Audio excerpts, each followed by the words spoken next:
നമസ്കാരം. ഇത് 9ാമത്തെ ക്ലാസ്സാണ് കേട്ടോ. അപ്പോൾ ഇതിനു മുമ്പുള്ള ക്ലാസ്സുകൾ കണ്ടിട്ടില്ലെങ്കിൽ കണ്ടു നോക്കുക.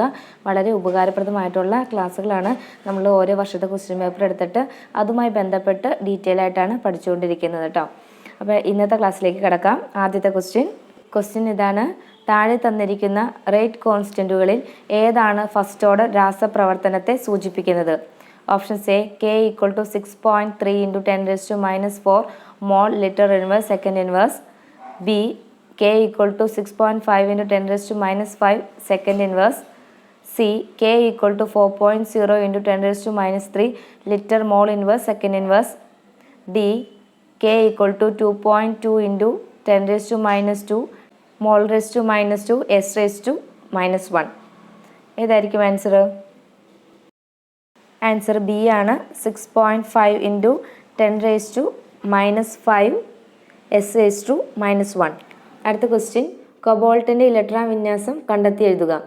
Options A argon 3d7 4s2, argon 3d8 4s2, argon 3d6 4s2, argon 3d5 4s2.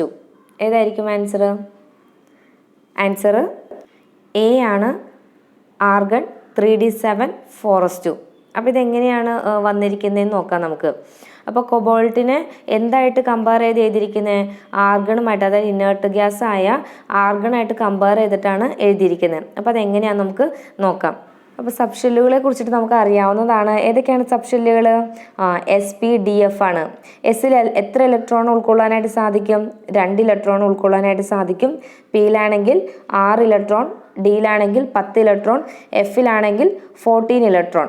അങ്ങനെയാണ് ഓരോ സബ്ഷെല്ലുകളും ഇലക്ട്രോണുകളെ ഒക്യുപ്പൈ ചെയ്യാനായിട്ട് സാധിക്കാം.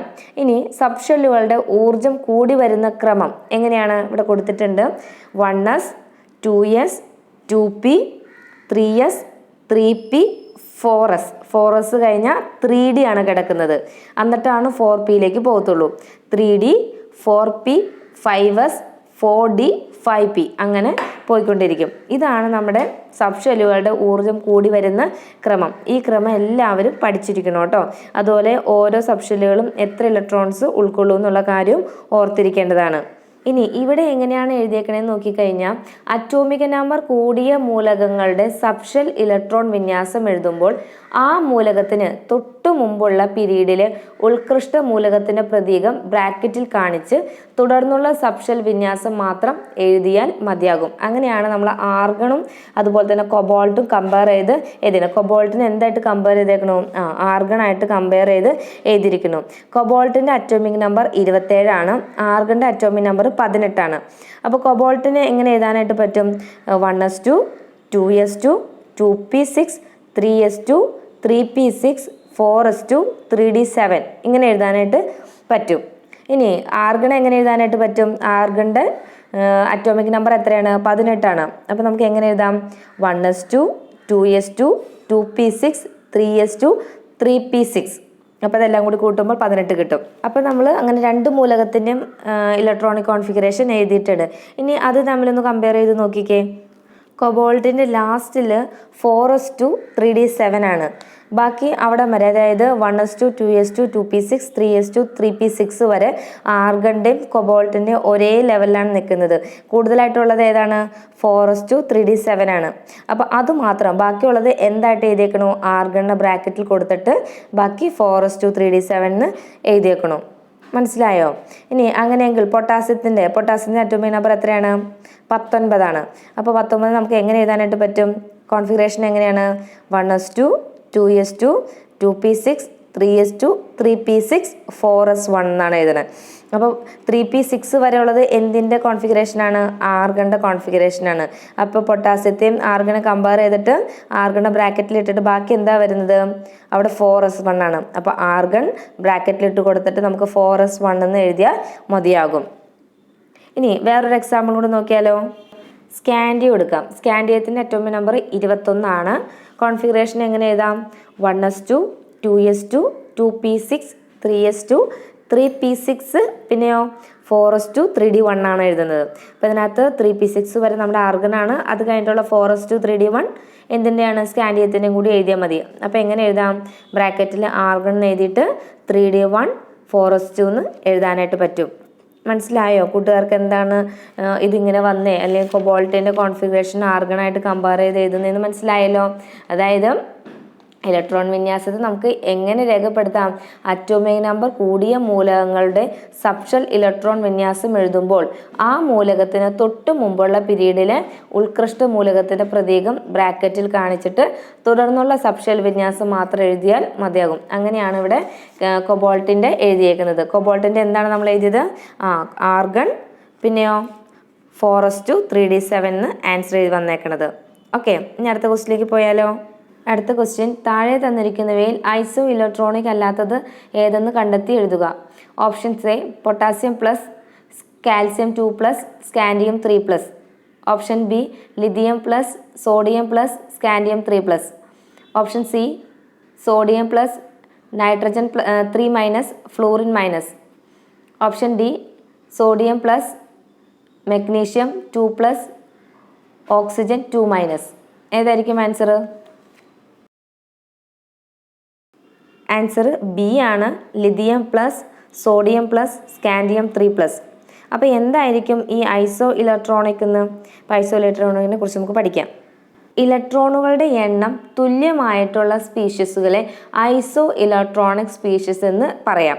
എന്താണ് ഐസോ ഇലക്ട്രോണിക് സ്പീഷീസ്? ഇലക്ട്രോണുകളുടെ എണ്ണം തുല്യമായിട്ടുള്ള സ്പീഷീസുകളെ നമുക്ക് എന്ന് വിളിക്കാം? ഐസോ ഇലക്ട്രോണിക് സ്പീഷീസ് എന്ന് പറയാം. ഇലക്ട്രോൺ വിട്ടുകൊടുക്കുമ്പോൾ ഏത് ചാർജ് ആയിരിക്കും കിട്ടുക? ഇലക്ട്രോൺ വിട്ടുകൊടുക്കുമ്പോൾ നമുക്ക് പോസിറ്റീവ് ചാർജും ഇലക്ട്രോണും സ്വീകരിക്കുന്ന ആൾക്ക് എന്തായിരിക്കും കിട്ടുക? നെഗറ്റീവ് ചാർജ് ആയിരിക്കും കിട്ടുക. ഓർത്തിരിക്കുക, ഇലക്ട്രോൺ വിട്ടുകൊടുക്കുമ്പോൾ നമ്മളൊരു കാര്യം മറ്റുള്ളവർക്ക് കൊടുക്കുകയാണ് അല്ലേ, അപ്പം നമ്മൾ നല്ല കുട്ടിയാണ്, അപ്പോൾ അതുകൊണ്ട് നമുക്ക് എന്താ നമ്മൾ പോസിറ്റീവാണ്. ഇനി മറ്റേ ആൾക്ക് കിട്ടുന്ന ആൾ നെഗറ്റീവ് ആളാണ്. ഓക്കെ, അപ്പം ഇലക്ട്രോണുകളുടെ എണ്ണം തുല്യമായിട്ടുള്ള സ്പീഷീസുകൾ നമുക്ക് എന്തെന്ന് വിളിക്കാം? ഐസോ ഇലക്ട്രോണിക് സ്പീഷീസ് എന്ന് പറയാം. ഇലക്ട്രോൺ വിട്ടുകിടക്കുന്ന ആൾക്ക് എന്തായിരിക്കും? പോസിറ്റീവ് ചാർജും ഇലക്ട്രോൺ സ്വീകരിക്കുന്ന ആൾക്കും എന്തായിരിക്കും? നെഗറ്റീവ് ചാർജുമാണ് ലഭിക്കുന്നത്. ഇനി എങ്ങനെയാണ് ഈ ഐസോ ഇലക്ട്രോണിക്കിനെ കണ്ടുപിടിക്കുന്നത്? ആറ്റോമിക് നമ്പർ ഈക്വൽ ടു ഇലക്ട്രോണുകളുടെ എണ്ണമാണ്. ഇനി ഓപ്ഷൻ എ ഒന്നെടുത്ത് നമുക്ക് ചെക്ക് ചെയ്ത് നോക്കാം. ഓപ്ഷൻ എ ഐസോ ഇലക്ട്രോണിക് ആണോ എന്ന് എങ്ങനെ നോക്കാനായിട്ട് സാധിക്കും? ഓപ്ഷൻ എയിൽ ആരൊക്കെയാണുള്ളത്? K+, Ca2+, സ്കാൻഡിയം Sc3+ ആണ്. ഇനി അതിനകത്ത് K+ എന്ന് പറഞ്ഞാൽ, K എടുത്തു കഴിഞ്ഞാൽ K+ എന്ന് പറഞ്ഞാൽ എന്താണ്? ഒരു ഇലക്ട്രോണെ വിട്ടുകൊടുത്തേക്കണം. അപ്പോൾ എന്തായി? 1 കുറഞ്ഞു. അറ്റോമിക് നമ്പറിൻ്റെ എണ്ണം എത്രയാണ്? അറ്റോമിക് നമ്പറിൻ്റെ എണ്ണം 19 ആണ്. അപ്പോൾ 19ൽ നിന്ന് 1 കുറച്ചാൽ എത്ര കിട്ടും? 18 കിട്ടും. അപ്പോൾ ഇപ്പോൾ കെയിൽ എത്ര ഉണ്ട്? 18 ഇലക്ട്രോൺ ആണ് ഉള്ളത്. ഇനി അടുത്തത് കാൽസ്യം ആണ്. കാൽസ്യം എന്ന് പറയുന്നത് Ca2+ ആണ്, 2+ ആണ്. അപ്പോൾ അതുകൊണ്ട് 2 എണ്ണത്തിന് വിട്ടു കൊടുത്തിട്ടുണ്ട്. അറ്റോമിക് നമ്പർ, കാൽസ്യത്തിൻ്റെ അറ്റോമിക് നമ്പർ 20 ആണ്. അപ്പോൾ 20ൽ നിന്ന് 2 പോയാൽ എത്ര കിട്ടും? 18 കിട്ടും. അപ്പോൾ 2 ഇലക്ട്രോൺ നഷ്ടപ്പെടുത്തിയതുകൊണ്ട് 18 ആയി. ഇനി അടുത്തത് സ്കാൻഡിയം. സ്കാൻഡിയത്തിൻ്റെ അറ്റോമിക് നമ്പർ 21 ആണ്. ഇവിടെ എഴുതിയിരിക്കുന്നത് എങ്ങനെയാണ്? സ്കാൻഡിയം 3+ ആണ്. 3 ഇലക്ട്രോണുകളെ വിട്ടുകൊടുത്തിട്ടുണ്ട്. അപ്പോൾ 3 ഇലക്ട്രോണുകളെ വിട്ടുകൊടുക്കുമ്പോൾ സ്കാൻഡിയത്തിലെ ഇലക്ട്രോണുകളുടെ എണ്ണം എത്രയാണ്? 21 - 3 18 എന്ന് കിട്ടും. അപ്പോൾ ഇപ്പോൾ നോക്കിക്കേ, പൊട്ടാസ്യത്തിൽ എത്ര ഇലക്ട്രോണുകളുണ്ട്? 18 ഇലക്ട്രോൺ ഉണ്ട്. കാൽസ്യത്തിൽ എത്ര എണ്ണം ഉണ്ട്? 18 എണ്ണം ഉണ്ട്. സ്കാൻഡിയത്തിൽ എത്ര എണ്ണം ഉണ്ട്? 18 ഉണ്ട്. അപ്പോൾ ഇത് മൂന്നും എന്താണ്? ഇലക്ട്രോണുകളുടെ എണ്ണം തുല്യമായിട്ടുള്ള സ്പീഷീസ് ആണ്. അതുകൊണ്ട് നമുക്ക് ഇവരെ എന്തെന്ന് വിളിക്കാം? ഐസോ ഇലക്ട്രോണിക് സ്പീഷീസ് എന്ന് വിളിക്കാം. മനസ്സിലായോ? അങ്ങനെയെങ്കിൽ ഓപ്ഷൻ ബി എടുത്തേ. ഓപ്ഷൻ ബിയിൽ എങ്ങനെയാണ്? ഓപ്ഷൻ ബി എങ്ങനെയാണ്? Lithium plus, sodium plus, scandium 3+ ആണ്. അപ്പോൾ ലിഥിയത്തിൻ്റെ അറ്റോമിക് നമ്പർ എത്രയാണ്? 3 ആണ്. അപ്പോൾ 3ൽ നിന്ന് എത്ര ഇലക്ട്രോൺ പോയിട്ടുണ്ട്? 1 ഇലക്ട്രോണെ വിട്ടു കൊടുത്തിട്ടുള്ളൂ. അപ്പോൾ 3 - 1 എങ്ങനെ എഴുതാം? 2 എന്ന് കിട്ടി. സോഡിയത്തിൻ്റെ Na+, 1 ഇലക്ട്രോണാണ് വിട്ടു കൊടുത്തേക്കുന്നത്. സോഡിയത്തിൻ്റെ അറ്റോമിക് നമ്പർ 11 ആണ്. 11ൽ നിന്ന് 1 പോയാൽ എത്രയാണ്? 10 കിട്ടി. ഇനി അടുത്തത് നോക്കിക്കേ, സ്കാൻഡിയം 3+. സ്കാൻഡിയം 3+, സ്കാൻഡിയത്തിൻ്റെ അറ്റോമിക് നമ്പർ എത്രയാണ്? 21 ആണ്. 3 ഇലക്ട്രോണെ വിട്ടു കൊടുത്തിട്ടുണ്ട്. അപ്പോൾ 21 - 3 18. അപ്പോൾ ഈ 3 സ്പീഷീസിൻ്റെ നോക്കിക്കേ, ഇലക്ട്രോണുകൾ തുല്യമാണോ? ലിഥിയത്തിൻ്റെ 2 ആണ്, സോഡിയത്തിൻ്റെ 10 ആണ്, സ്കാൻഡിയത്തിൻ്റെ 18 ആണ്. അതുകൊണ്ട് ഇതിനെ നമുക്ക് എന്തെന്ന് വിളിക്കാം? ഐസോ ഇലക്ട്രോണിക് സ്പീഷീസ് അല്ല എന്ന് പറയാം. അതായത് ഇലക്ട്രോണുകൾ തുല്യമായിട്ടുള്ള സ്പീഷീസുകളെ മാത്രം നമ്മൾ എന്തെന്ന് വിളിക്കുള്ളൂ? ഐസോ ഇലക്ട്രോണിക് സ്പീഷീസ് എന്ന് പറയത്തുള്ളൂ. ഇനി അടുത്ത ഓപ്ഷൻ സിയും കൂടി നോക്കാം. ഓപ്ഷൻ സി എങ്ങനെയാണ്? Na+, N3-F-. സോഡിയത്തിൻ്റെ എങ്ങനെയാണ് അറ്റോമിക് നമ്പർ 11 ഒരു ഇലക്ട്രോണെയാണ് വിട്ടു കൊടുത്തേക്കുന്നത്. അതുകൊണ്ട് 11-1 = എത്ര കിട്ടും? 10 കിട്ടി. ഇനി നൈട്രജൻ്റെ ആണെങ്കിലോ 3- ആണ്, 3 പോയിട്ടുണ്ട്. അപ്പം അങ്ങനെ അവിടെ എഴുതിയേക്കണത് എങ്ങനെയാണ്? 7 - -3 7 + 3 ആയി 10 ആണ്. ഇനി ഫ്ലൂറിനാണെങ്കിലോ F- ആണ്. ഫ്ലൂറിൻ്റെ അറ്റോമിക് നമ്പർ 9 ആണ്. 9 - -1 = 10 ആണ്. അപ്പോൾ ഇവരുടെ 3 പേരുടെയും ഇലക്ട്രോണുകളുടെ എണ്ണം എത്രയാണ്? 10 ആണ്. അതുകൊണ്ട് നമുക്ക് ഇവരെ എന്തെന്ന് വിളിക്കാം? ഐസോ ഇലക്ട്രോണിക് സ്പീഷീസ് എന്ന് പറയാം. ഇനി ഓപ്ഷൻ ഡിയോ? ഓപ്ഷൻ ഡി എങ്ങനെയാണ്? Na+, magnesium 2+, oxygen 2-. സോഡിയത്തിൻ്റെ എങ്ങനെയാണ്? 11 ആണ് അറ്റോമിക് നമ്പർ, ഒരു ഇലക്ട്രോണാണ് കൊടുത്തേക്കുന്നത്. അതുകൊണ്ട് 11 - 1 10. മഗ്നീഷ്യം 2+, മഗ്നീഷ്യത്തിൻ്റെ അറ്റോമിക് നമ്പർ 12 ആണ്. 12 - 2 10. ഓക്സിജൻ്റെ അറ്റോമിക് നമ്പർ 8 ആണ്. അപ്പോൾ 8 - -2 8 + 2 = 10 ആണ്. അപ്പോൾ 3 ഇലക്ട്രോണുകളുടെ എണ്ണം എത്രയാണ്? 10 ആണ്. അതുകൊണ്ട് നമുക്ക് ഓപ്ഷൻ ഡീനെ എന്തെന്ന് വിളിക്കാം? ഐസോ ഇലക്ട്രോണിക് സ്പീഷീസ് ആണെന്ന് പറയാം. അപ്പോൾ ഇലക്ട്രോണുകളുടെ എണ്ണം തുല്യമായിട്ടുള്ള സ്പീഷീസുകളെ നമ്മൾ എന്തെന്ന് വിളിക്കുന്നു? ഐസോ ഇലക്ട്രോണിക് സ്പീഷീസ് എന്ന് പറയുന്നു. അപ്പോൾ ഇതിനകത്ത് ഇലക്ട്രോണുകളുടെ എണ്ണം തുല്യമാവാതെ വന്നേക്കുന്ന ഒരേ ഒരു ഓപ്ഷൻ ഉള്ളൂ. ഏതാണ്? ഓപ്ഷൻ ബി ആണ്. Li+, അതായത് ലിഥിയം പ്ലസ് Na+, കാൻഡിയം 3+. അപ്പോൾ മനസ്സിലായല്ലോ എങ്ങനെയാണ് ഐസോ ഇലക്ട്രോണിക് സ്പീഷീസിനെ നമ്മൾ കണ്ടെത്തുന്നതെന്ന്. നമുക്ക് അടുത്ത ക്വസ്റ്റ്യനിലേക്ക് പോവാം. ഡൈബ്രോമോപ്രൊപ്പൈൻ മെറ്റാലിക് സിങ്കുമായി പ്രവർത്തിച്ചാൽ ഉണ്ടാവുന്നത്. Options A propane, B propene, C bromopropane, D cyclopropane. Answer ഏതാണ്? ആൻസർ ഡി ആണ്, സൈക്ലോപ്രൊപ്പൈൻ. അടുത്ത ക്വസ്റ്റ്യൻ. ശരാശരി ബോണ്ട് ലെങ്ത് ഏറ്റവും കൂടുതൽ ഏതിനെന്ന് കണ്ടെത്തുക. Options A carbon carbon, B carbon oxygen, C carbon nitrogen, D carbon hydrogen. ഏതാണ് ആൻസർ? ആൻസർ സി ആണ്, carbon carbon bond. എന്തായിരിക്കും ബോണ്ട് ലെങ്ത് എന്ന് പറഞ്ഞാൽ?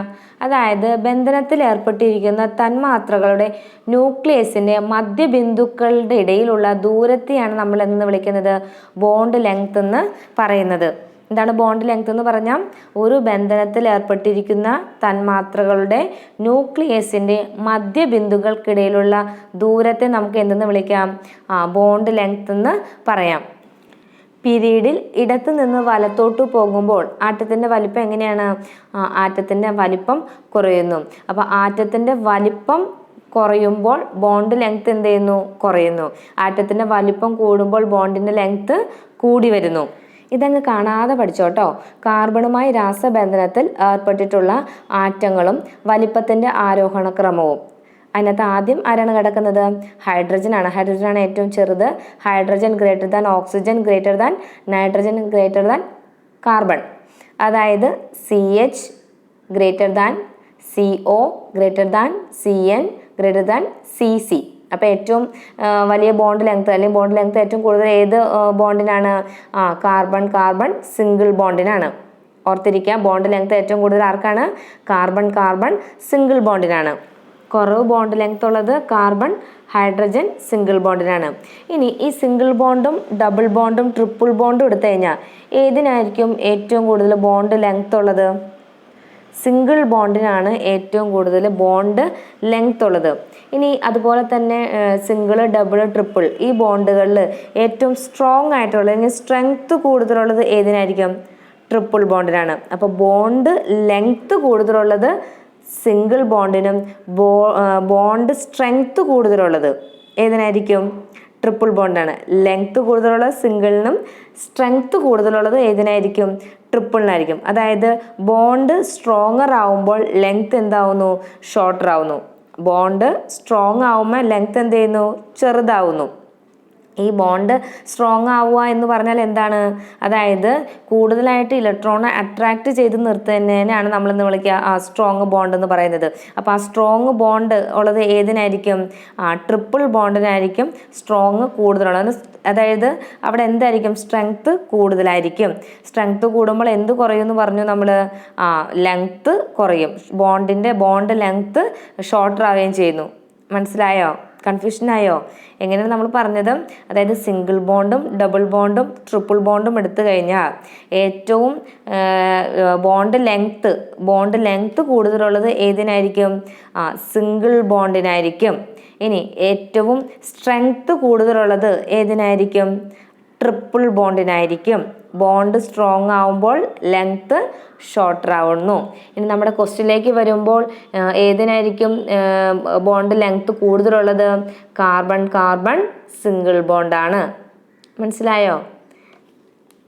ഇനി നമുക്ക് അടുത്ത ക്വസ്റ്റ്യനിലേക്ക് പോയാലോ? ക്വസ്റ്റ്യൻ ഇതാണ്: ലിക്വിഡ് ഗ്ലാസ് എന്നറിയപ്പെടുന്ന പദാർത്ഥത്തിൻ്റെ വ്യത്യസ്തമായ അവസ്ഥ യഥാർത്ഥത്തിൽ എന്താണ്? ഓപ്ഷൻസ് എ എലിസ്പോയിഡൽ കൊളോയിഡുകളുടെ സസ്പെൻഷൻ, ബി സ്പെറിക്കൽ കൊളോയിഡുകളുടെ സസ്പെൻഷൻ, സി സാന്ദ്രത കുറഞ്ഞ കൊളോയിഡുകളുടെ സസ്പെൻഷൻ, ഡി സാന്ദ്രത കുറഞ്ഞ ഗ്ലാസ് പരലുകൾ. ഏതായിരിക്കും ആൻസർ? ആൻസർ എ ആണ്, എലിസ്പോയിഡൽ കൊളോയിഡുകളുടെ സസ്പെൻഷൻ. എലിസ്പോയിഡൽ കൊളോയിഡുകളുടെ സസ്പെൻഷൻ. അപ്പോൾ ഇതിൻ്റെ കൂട്ടത്തിൽ നമുക്ക് കൊളോയിഡ് എന്താണെന്നൊന്ന് നോക്കാം. അപ്പോൾ ഘടക കണികകളുടെ വലിപ്പത്തിലുള്ള വ്യത്യാസമനുസരിച്ച് മിശ്രിതങ്ങളെ മൂന്നായിട്ട് തിരിച്ചിരിക്കുന്നു. ഘടക കണികകളുടെ വലിപ്പത്തിലുള്ള വ്യത്യാസമനുസരിച്ച് മിശ്രിതങ്ങളെ എത്രയായിട്ട് തിരിച്ചിരിക്കുന്നു? മൂന്നായിട്ട് തിരിച്ചിരിക്കുന്നു. ഒന്നാമത്തെ യഥാർത്ഥ ലായനി, അതായത് ട്രൂ സൊല്യൂഷൻ. 2 കൊളോയിഡ്. മൂന്നാമത്തെ സസ്പെൻഷൻ.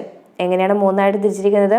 യഥാർത്ഥ ലായനി, ട്രൂ സൊല്യൂഷൻ, കൊളോയിഡ്, സസ്പെൻഷൻ. എന്തായിരിക്കും ലായനിയും ലീനവും അതുപോലെ തന്നെ ലായകം എന്നൊക്കെ പറഞ്ഞു കഴിഞ്ഞാൽ കൂട്ടുകാർക്ക് അറിയാവുന്ന കാര്യമാണ്. എങ്കിലും ജസ്റ്റ് ഒന്ന് പറയാം. എന്താണ് ലായനി? ഇപ്പം ലീനം എന്ന് പറഞ്ഞാൽ എന്താണ്? ഇപ്പം നമുക്കൊരു ഉദാഹരണം എടുക്കാം. പഞ്ചസാര വെള്ളം. പഞ്ചസാര വെള്ളത്തിൽ ലീനം ഏതായിരിക്കും? പഞ്ചസാരയാണ്.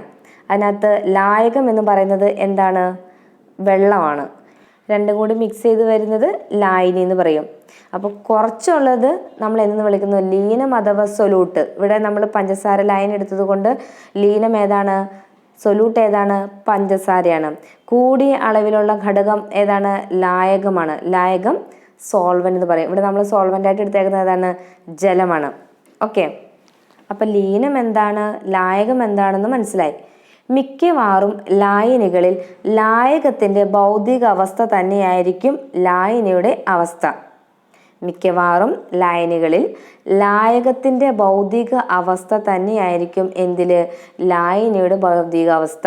ഇപ്പോൾ ഉദാഹരണമായിട്ട് പറയുകയാണെങ്കിൽ പിച്ചളയിലെ ഘടകങ്ങൾ ഏതൊക്കെയാണ്? സിങ്കും ചെമ്പുമാണ്. പിച്ചള എന്ന് പറയുന്നത് ഏതാണ്? അതിനകത്ത് വരുന്ന ഘടകങ്ങൾ സിങ്കും ചെമ്പുമാണ്. ഇത് രണ്ടും എന്താണ് അവസ്ഥ? ഖരമാണ്. അപ്പം ലീനത്തിൻ്റെ അവസ്ഥ ഖരമാണ്. ലായകത്തിൻ്റെ അവസ്ഥ എന്തായിരിക്കും? ഖരം തന്നെയായിരിക്കും. ലായനിയുടെ അവസ്ഥ എന്തായിരിക്കും? ഖരമായിരിക്കും. പിച്ചള എന്ന് പറയുന്നത് സിങ്കും ചെമ്പും ചേർന്നതാണ്. അപ്പോൾ ഇവിടെ സിങ്കും ചെമ്പും എന്ന ഖരാവസ്ഥയിലുള്ളതാണ്. അപ്പോൾ 3 അവസ്ഥയും, ലീനത്തിൻ്റെ അവസ്ഥയും ലായകത്തിൻ്റെ അവസ്ഥയും ലായനിയുടെ അവസ്ഥ എന്താണെന്ന് പറഞ്ഞു? 3 ഒന്ന് തന്നെയാണ്, ഖരാവസ്ഥയിലായിരിക്കും. ഇനി ഉപ്പ് വെള്ളം എടുക്കുകയാണെങ്കിലോ അതിനകത്ത് ആരുള്ളത്? ഉപ്പ് ലായനിയിൽ ഉപ്പുണ്ട്, ജലമുണ്ട്. അപ്പം അതിനകത്ത് ലീനം ഏതായിരിക്കും? കുറച്ചുള്ളത് ആരായിരിക്കും? ഉപ്പാണ്. ഇനി ലായകം ഏതാണ്? ജലമാണ്. അപ്പം ലായനിയുടെ അവസ്ഥ ഏതായിരിക്കും? ദ്രാവകമായിരിക്കും. മനസ്സിലായോ? അപ്പം നമ്മളിവിടെ എന്താണ് പറഞ്ഞത്? ലായകത്തിൻ്റെ ഭൗതിക അവസ്ഥ തന്നെയായിരിക്കും ലായനിയുടെ ഭൗതിക അവസ്ഥ. ഇപ്പം ഇവിടെ അതായത് ഉപ്പ് ലായനിയിൽ ലായകത്തിൻ്റെ അവസ്ഥ ദ്രാവകമാണ്. അപ്പം ലായനിയുടെ അവസ്ഥ ഏതാണ്? ദ്രാവകം തന്നെയാണ്. നേരത്തെ പറഞ്ഞ സിങ്ക് പിച്ചളയിൽ ലായകത്തിൻ്റെ അവസ്ഥ ഏതായിരുന്നു? ഖരമാണ്. അപ്പം ലായനിയുടെ അവസ്ഥ എന്ത് തന്നെയാണ്? ഖരം തന്നെയാണ്. ഇനി സോഡാജലം എടുത്താൽ സോഡാജലത്തിൽ ആരൊക്കെയാണുള്ളത്? കാർബൺ ഡയോക്സൈഡും ജലവുമാണുള്ളത്. ലീനത്തിൻ്റെ അവസ്ഥ കാർബൺ ഡയോക്സൈഡാണ്. അപ്പോൾ അതേതാണ്? വാതകമാണ്. ഇനി ലായകം ഏതാണ്? ജലമാണ്. ജലത്തിൻ്റെ അവസ്ഥ ദ്രാവകം. ഇനി അടുത്തൊരു എക്സാമ്പിൾ എടുത്താലോ? ആൽക്കഹോളും ജലവും ചേർന്ന മിശ്രിതം. അപ്പം ലീനത്തിൻ്റെ അവസ്ഥ ആൽക്കഹോൾ എന്ന് പറയുമ്പോൾ ദ്രാവകമാണ്. ലായകത്തിൻ്റെ അവസ്ഥ ജലം എന്ന് പറയുന്നതും ദ്രാവകം തന്നെയാണ്. ലായനിയുടെ അവസ്ഥ ഏതാണ്? ദ്രാവകമാണ്. അപ്പം മിക്കവാറും ലായനികളിൽ ലായകത്തിൻ്റെ ഭൗതിക അവസ്ഥ തന്നെയായിരിക്കും ലായനിയുടെ ഭൗതിക അവസ്ഥ. ഇനി ലായനിയുടെ ഗാഢത എന്താണെന്ന് വെച്ചാൽ എങ്ങനെയായിരിക്കും? ഒരു നിശ്ചിത അളവ് ലായനിയിൽ ലയിച്ചു ചേർന്ന ലീനത്തിൻ്റെ അളവാണ് ലായനിയുടെ ഗാഢത. ഒരു നിശ്ചിത അളവ് ലായനിയിൽ ലയിച്ചു ചേർന്ന ലീനത്തിൻ്റെ അളവാണ് ലായനിയുടെ ഗാഢത. ഒരു ലായനിയിൽ ലീനത്തിൻ്റെ അളവ് കുറവാണെങ്കിൽ അത് നേർത്ത ലായനിയും, കൂടുതലാണെങ്കിൽ എങ്ങനെയായിരിക്കും? ഗാഢ ലായനിയുമായിരിക്കും. ലായനിയിൽ ലയിച്ചു ചേർന്ന ലീനത്തിൻ്റെ അളവ് ശതമാനത്തിൽ പ്രസ്താവിക്കുന്ന രീതിയാണ് മാസ് പെർസെൻറ്റേജ് എന്ന് പറയുന്നത്. ലായനിയിൽ ലയിച്ചു ചേർന്ന ലീനത്തിൻ്റെ അളവ് ശതമാനത്തിൽ പ്രസ്താവിക്കുന്ന രീതിയെ നമുക്ക് എന്തെന്ന് വിളിക്കാം? മാസ് പെർസെൻറ്റേജ് എന്ന് വിളിക്കാം. മാസ് പെർസെൻറ്റേജ് കാണാനുള്ള ഇക്വേഷനാണ് ലീനത്തിൻ്റെ മാസ് ഡിവൈഡഡ് ബൈ ലായനിയുടെ മാസ് ഇൻറ്റു 100. എങ്ങനെയാണ് മാസ് പെർസെൻറ്റേജ് കാണുന്നത്? ലീനത്തിൻ്റെ മാസ് ഡിവൈഡഡ് ബൈ ലായനിയുടെ മാസ് ഇൻറ്റു 100. ഒരു നിശ്ചിത മാസ് ലായനിയെ ദശലക്ഷം ഭാഗങ്ങളാക്കിയാൽ അതിൽ എത്ര ഭാഗമാണ് ലീനം എന്ന് സൂചിപ്പിക്കുന്ന അളവാണ് പാർട്സ് പെർ മില്യൺ. ഒരു നിശ്ചിത മാസ് ലായനിയെ ദശലക്ഷം, അതായത് 1 മില്യൺ ഭാഗങ്ങളാക്കിയാൽ അതിൽ എത്ര ഭാഗം ലീനം എന്ന് സൂചിപ്പിക്കുന്ന അളവാണ് നമ്മൾ എന്ന് വിളിക്കുന്നത്? പാർട്സ് പെർ മില്യൺ എന്ന് പറയുന്നത്. പാർട്സ് മില്യൺ പെർ ഉപയോഗിക്കുന്നത് സാധാരണ വളരെ കുറഞ്ഞ അളവിൽ അടങ്ങിയിരിക്കുന്ന ലീനത്തിൻ്റെ സാന്നിധ്യം പ്രസ്താവിക്കാനാണ്. വളരെ കുറഞ്ഞ അളവിൽ അടങ്ങിയിരിക്കുന്ന ലീനത്തിൻ്റെ സാന്നിധ്യം പ്രസ്താവിക്കാനാണ് നമ്മൾ എന്തുപയോഗിക്കുന്നത്? പാർട്സ് പെർ മില്യൺ ഉപയോഗിക്കുന്നത്. ഇപ്പോൾ ഉദാഹരണമായിട്ട് പറഞ്ഞു കഴിഞ്ഞാൽ, കുടിവെള്ളത്തിൽ അനുവദിതമായ ക്ലോറിൻ്റെ അളവ് എത്രയാണ്? 4 ppm ആണ്. കുടിവെള്ളത്തിൽ അനുവദനീയമായ ക്ലോറിൻ്റെ അളവ് എത്രയാണ്? 4 ppm, 4 പാർട്സ് പെർ മില്യൺ ആണെന്ന്. ഈ ഒരു ക്വസ്റ്റ്യൻ നമ്മൾ നേരത്തെ പഠിച്ചതാണ്. ഏതായിരുന്നു ക്വസ്റ്റ്യൻ? ഒരു ക്ലാസ്സിൽ കഴിഞ്ഞതാണ്. ഈ ക്ലാസ്സിലല്ല, ഇതിനു മുമ്പുള്ള ഒരു ക്ലാസ്സിൽ കഴിഞ്ഞതാണ്. വിതരണത്തിനായി ഉപയോഗിക്കുന്ന 1 ലിറ്റർ വെള്ളത്തിൽ 4 × 10⁵ ഗ്രാം ക്ലോറിൻ അടങ്ങിയിട്ടുണ്ടെങ്കിൽ ക്ലോറിൻ്റെ ppmലുള്ള അളവ് കണക്കാക്കുക എന്ന് പറഞ്ഞിട്ടായിരുന്നു ചോദ്യം. അതിൻ്റെ ആൻസർ ഏതായിരുന്നു? 4 ppm ആണ്. അപ്പോൾ സാധാരണ കുടിവെള്ളത്തിൽ അനുവദിച്ചിട്ടുള്ള ക്ലോറിൻ്റെ അളവ് എന്ന് പറയുന്നത് എത്രയാണ്? 4 ppm ആണ്. ഓക്കെ, അപ്പോൾ നമ്മൾ എന്താണ് പറഞ്ഞു വന്നത്? അതായത് സാധാരണ വളരെ കുറഞ്ഞ അളവിൽ അടങ്ങിയിരിക്കുന്ന ലീനത്തിൻ്റെ സാന്നിധ്യം പ്രസ്താവിക്കുന്നത് ഏതിലാണെന്ന് പറഞ്ഞു? പാർട്സ് പെർ മില്യൺ ആണെന്നാണ് പറഞ്ഞത്. ഇനി ലായനിയുടെ ഗാഢത സൂചിപ്പിക്കാനുള്ള മറ്റ് ചില തോതുകളാണ് വോളിയം പെർസെൻറ്റേജ്, മൊളാലിറ്റി, നോർമാലിറ്റി. ഇതൊക്കെ നമുക്ക് ഇനി അടുത്ത ക്ലാസ്സിൽ പഠിക്കാം കേട്ടോ. ലായനിയുടെ ഗാഢത സൂചിപ്പിക്കാനുള്ള മറ്റ് തോതുകളാണ് ഏതൊക്കെ? വോളിയം പെർസെൻറ്റേജ്, മൊളാലിറ്റി, നോർമാലിറ്റി ഒക്കെ. അപ്പോൾ ഇതിനെക്കുറിച്ചിട്ട് ഇനി ഡീറ്റെയിൽ ആയിട്ട് പഠിക്കുന്നില്ല. അത് പറഞ്ഞാൽ ഈ ക്ലാസ്സിൽ തീരില്ല. അപ്പോൾ അത് നമുക്ക് വേറൊരു ക്വസ്റ്റ്യൻ വരും, അത് റിലേറ്റ് ചെയ്ത് പഠിക്കാം കേട്ടോ. ഇനി അടുത്ത് നമ്മൾ നോക്കുന്നത് പൂരിത ലായനി എന്താണെന്നാണ്. പൂരിത ലായനി എന്ന് പറഞ്ഞു കഴിഞ്ഞാൽ, അതായത് ഒരു നിശ്ചിത താപനിലയിൽ പരമാവധി ലീനം ലയിച്ചു ചേർന്നാൽ കിട്ടുന്ന ലായനിയാണ് പൂരിത ലായനി അഥവാ സാച്ചുറേറ്റഡ് സൊല്യൂഷൻ എന്ന് പറയുന്നത്. ഒരു നിശ്ചിത താപനിലയിൽ പരമാവധി ലീനം ലയിച്ചു ചേർന്നാൽ കിട്ടുന്ന ലായനി ഏതാണ്? പൂരിത ലായനി അഥവാ സാച്ചുറേറ്റഡ് സൊല്യൂഷൻ എന്ന് പറയും. പൂരിത ലായനി ഉണ്ടാക്കുന്നതിന് മുമ്പുള്ള അവസ്ഥയിൽ ലായനിയെ വിളിക്കുന്നതാണ് അപൂരിത ലായനി അഥവാ അൺസാച്ചുറേറ്റഡ് സൊല്യൂഷൻ എന്ന്. പൂരിത ലായനി ഉണ്ടാക്കുന്നതിന് മുമ്പുള്ള അവസ്ഥയിൽ ലായനിയെ നമ്മൾ എന്തെന്ന് വിളിക്കും? അപൂരിത ലായനി എന്ന് വിളിക്കും. അപൂരിത ലായനിക്ക് വീണ്ടും ലീനത്തെ ലയിപ്പിക്കാനായിട്ട് കഴിയും. ഒരു നിശ്ചിത താപനിലയിൽ 100 ഗ്രാം ലായകത്തെ പൂരിതമാക്കാൻ ആവശ്യമായ ലീനത്തിൻ്റെ ഗ്രാമിലുള്ള അളവാണ് ആ ലീനത്തിൻ്റെ ലയത്വം അഥവാ സോലുബിലിറ്റി എന്ന് പറയുന്നത്. അപ്പോൾ സോലുബിലിറ്റി അഥവാ ലയത്വം എന്ന് പറഞ്ഞാൽ എന്താണ്? ഒരു നിശ്ചിത താപനിലയിൽ 100 ഗ്രാം ലായകത്തെ പൂരിതമാക്കാൻ ആവശ്യമായ ലീനത്തിൻ്റെ ഗ്രാമിലുള്ള അളവാണ് എന്ത്? സോലുബിലിറ്റി. ആ ലീനത്തിൻ്റെ സോലുബിലിറ്റി അല്ലെങ്കിൽ ലയത്വം എന്ന് വിളിക്കുന്നത്. ഇനി അങ്ങനെയെങ്കിൽ എന്തായിരിക്കും സൂപ്പർ സാച്ചുറേറ്റഡ് സൊല്യൂഷൻ അഥവാ അതിപൂരിത ലായനി എന്ന് പറഞ്ഞാൽ? പൂരിതമാകാൻ ആവശ്യമായതിലും അധികം ലീനം ലയിച്ചു ചേർന്ന ലായനിയെ നമുക്ക് എന്തെന്ന് വിളിക്കാം? അതിപൂരിത ലായനി അഥവാ സൂപ്പർ സാച്ചുറേറ്റഡ് സൊല്യൂഷൻ എന്ന് പറയാം. അപ്പോൾ സാച്ചുറേറ്റഡ് സൊല്യൂഷൻ അഥവാ പൂരിത ലായനി എന്ന് പറഞ്ഞാൽ എന്താണ്? ഒരു നിശ്ചിത താപനിലയിൽ പരമാവധി ലീനം ലയിച്ചു ചേർന്നാൽ കിട്ടുന്ന ലായനി പൂരിത ലായനി. അത് ലയിക്കുന്ന, അതായത് ആ ലീനത്തെ അപൂരിത ലായനി എന്ന് പറഞ്ഞാൽ എന്താണ്? ആ പൂരിത ലായനി ഉണ്ടാക്കുന്നതിന് മുമ്പുള്ള അവസ്ഥയിലുള്ള ലായനിയാണ് അപൂരിത ലായനി. ഇനി ഇനി അതിപൂരിത അല്ലെങ്കിൽ സൂപ്പർ സാച്ചുറേറ്റഡ് എന്ന് പറയുമ്പോൾ എന്താണ്? പൂരിതമാകാൻ ആവശ്യമായതിലും അധികം ലീനം ലയിച്ചു ചേർന്ന ലായനിയെ എന്തെന്ന് വിളിക്കാം? നമുക്ക് അതിപൂരിത ലായനി എന്ന് പറയാം. ലീനത്തിന്റെ സ്വഭാവം, താപനില എന്നിവ ലയയത്തെ സ്വാധീനിക്കുന്ന ഘടകങ്ങളാണ്. അതായത് സോലുബിലിറ്റിയെ സ്വാധീനിക്കുന്ന ഘടകങ്ങൾ ഏതൊക്കെയാണെന്ന് ചോദിച്ചാൽ ഏതാണ്? ലീനത്തിന്റെ സ്വഭാവവും താപനിലയും. അതിപൂരിത ലായനിയിൽ ലീനത്തിന്റെ ഒരു ക്രിസ്റ്റൽ ഇട്ടാൽ കൂടുതലായി ലയിച്ച ലീനം ചെറിയ ക്രിസ്റ്റലുകളായിട്ട് അഭിഷിപ്തപ്പെടും. അതിപൂരിത ലായനിയിൽ ലീനത്തിന്റെ ഒരു ക്രിസ്റ്റൽ ഇട്ടാൽ കൂടുതലായി ലയിച്ച ലീനം ചെറിയ ക്രിസ്റ്റലുകളായിട്ട് അഭിഷിപ്തപ്പെടും. ഓക്കെ, ഇനി അടുത്ത് നമ്മൾ നോക്കാൻ പോകുന്നത് എന്താണ് ഏകാത്മക മിശ്രിതം, ഭിന്നാത്മക മിശ്രിതം എന്താണെന്ന്. അപ്പോൾ ഏകാത്മക മിശ്രിതം എന്ന് പറഞ്ഞാൽ എന്താണ്? ലായനികളെല്ലാം തന്നെ എന്താണ്? മിശ്രിതങ്ങളാണ്. അപ്പം മിശ്രിതങ്ങളായ ലായനിയെ നമുക്ക് ഏകാത്മക മിശ്രിതങ്ങളെന്നും ഭിന്നാത്മക മിശ്രിതങ്ങളെന്നും പറയാം. ഏകാത്മക മിശ്രിതങ്ങൾ എന്ന് പറഞ്ഞാൽ എന്താണ്? ഒരു മിശ്രിതത്തിന്റെ എല്ലാ ഭാഗത്തും ഘടകങ്ങൾ ഒരേ അനുപാതത്തിലാണ് ചേർന്നിരിക്കുന്നതെങ്കിൽ ആ മിശ്രിതത്തെ നമുക്ക് എന്തെന്ന് വിളിക്കാം? ഏകാത്മക മിശ്രിതം എന്ന് വിളിക്കാം. അപ്പം നമുക്ക് പഞ്ചസാര വെള്ളം എടുക്കാം. പഞ്ചസാര വെള്ളത്തിൽ പഞ്ചസാരയുടെ എവിടെ നിന്ന് എടുത്താലും എന്തായിരിക്കും?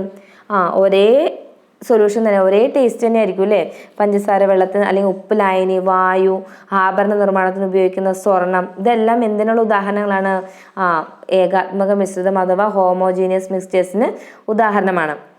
നമ്മുടെ നഗ്നനേത്രം കൊണ്ട് ഇത്തരം മിശ്രിതങ്ങളിലെ ഘടകങ്ങളെ വേർതിരിച്ച് കാണാനായിട്ട് സാധിക്കില്ല. നമ്മുടെ കണ്ണുകൊണ്ട് നമുക്ക് ഇതിനകത്ത് ഘടകങ്ങൾ ഏതാണ്, പഞ്ചസാര വെള്ളത്തിൽ നമുക്ക് പഞ്ചസാര ഏതാണ് വെള്ളം ഏതാണെന്ന് തിരിച്ചറിയാനായിട്ട് പറ്റുമോ? ഇല്ല. അപ്പോൾ അതിനകത്ത് ഘടകങ്ങൾ നമുക്ക് എന്ത് ചെയ്യാൻ പറ്റില്ല? വേർതിരിച്ച് കാണാനായിട്ട് സാധിക്കില്ല. അത്തരത്തിലുള്ള മിശ്രിതങ്ങളെയാണ് നമ്മൾ എന്തെന്ന് വിളിക്കുന്നത്?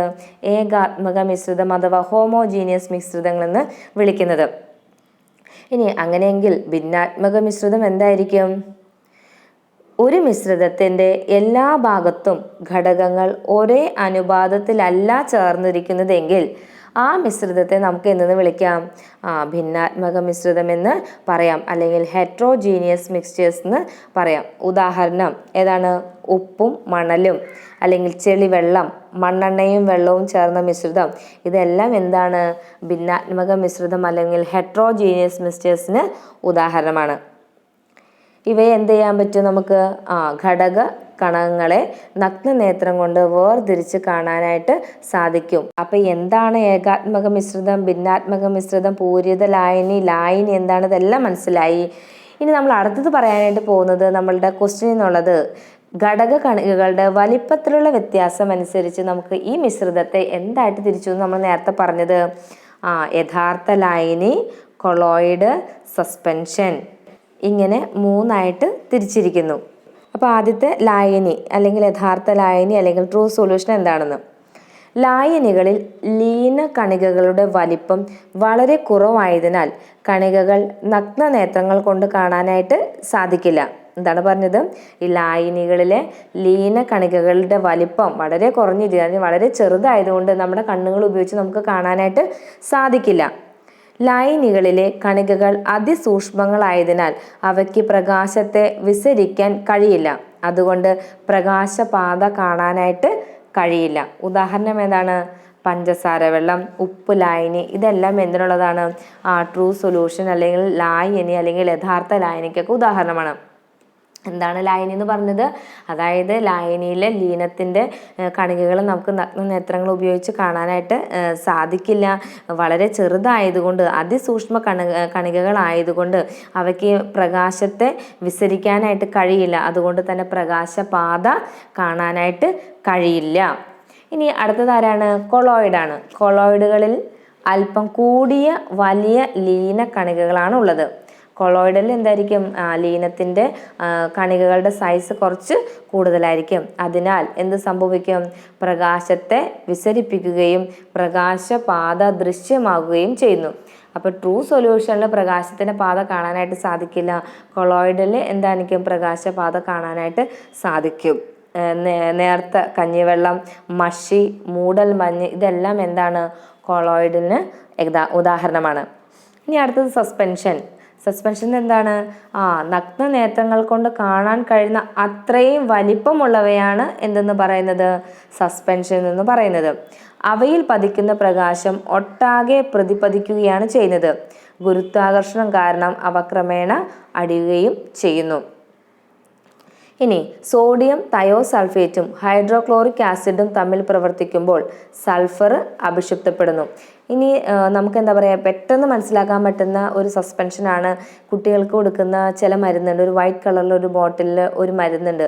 ആ ബോട്ടിൽ അല്ലെങ്കിൽ ആ മരുന്ന് കൊടുക്കുമ്പോൾ തന്നെ പറയും, എന്താ പറയുക, ആ കുപ്പി നന്നായിട്ട് എന്ത് ചെയ്യണം, നന്നായിട്ട് ഷെയ്ക്ക് ചെയ്യണമെന്ന് പറയും.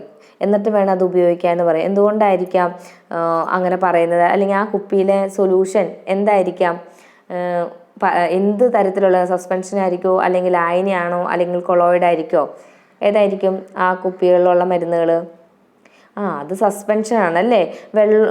പൊടി പോലെ ഇരിക്കും വൈറ്റ് കളറിൽ കുപ്പിയിൽ. എന്നിട്ട് നമ്മൾ വെള്ളം ചേർത്ത് അത് മിക്സ് ചെയ്തെടുക്കുകയാണ്. പക്ഷെ നമ്മൾ എപ്പോൾ കൊടുക്കുമ്പോഴും അതെന്ത് ചെയ്യണം? നന്നായിട്ട് ഷെയ്ക്ക് ചെയ്തിട്ട് വേണം കൊടുക്കാനായിട്ട്. അപ്പോൾ അതൊരു സസ്പെൻഷന് ഉദാഹരണമാണ്. എന്തുകൊണ്ടാണ് അങ്ങനെ നമ്മൾ ഷെയ്ക്ക് ചെയ്യണമെന്ന് പറയുന്നത്? എന്തുകൊണ്ടാണ്? സസ്പെൻഷനിലെ കണികകൾ കുറേ നേരം കഴിയുമ്പോൾ എന്ത് ചെയ്യും?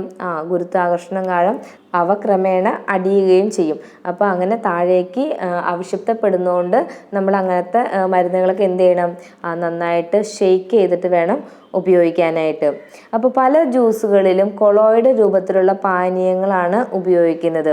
പല ജ്യൂസുകൾ, നമ്മുടെ ചില ജ്യൂസുകളൊക്കെ കണ്ടിട്ടില്ലേ, അതിങ്ങനെ കലങ്ങാതെ ഇങ്ങനെ നിൽക്കും. അതെന്താണ്? കൊളോയിഡിന് ഉദാഹരണമാണ്. കൊളോയിഡ് രൂപത്തിലുള്ള പാനീയങ്ങളാണ്. കണികകൾ അടിയുന്നതിന് തടയാനായിട്ട് കൃത്രിമ പാനീയങ്ങളിൽ ചേർത്തിരിക്കുന്ന സ്റ്റെബിലൈസറുകളെ കുറിച്ചിട്ട് പഠിക്കാനേ.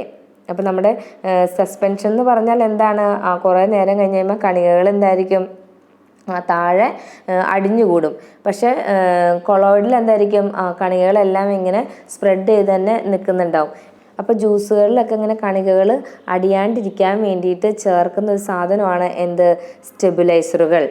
അത് ഏതൊക്കെയാണെന്ന് ചോദിച്ചു കഴിഞ്ഞാൽ, ബ്രോമിനേറ്റഡ് വെജിറ്റബിൾ ഓയിൽ ഒരു സ്റ്റെബിലൈസറാണ്. രണ്ടാമത്തെ sucrose acetate isobutyrate. Sucrose acetate isobutyrate. അടുത്തത് glyceryl ester of rosin. Glyceryl ester of Rosin.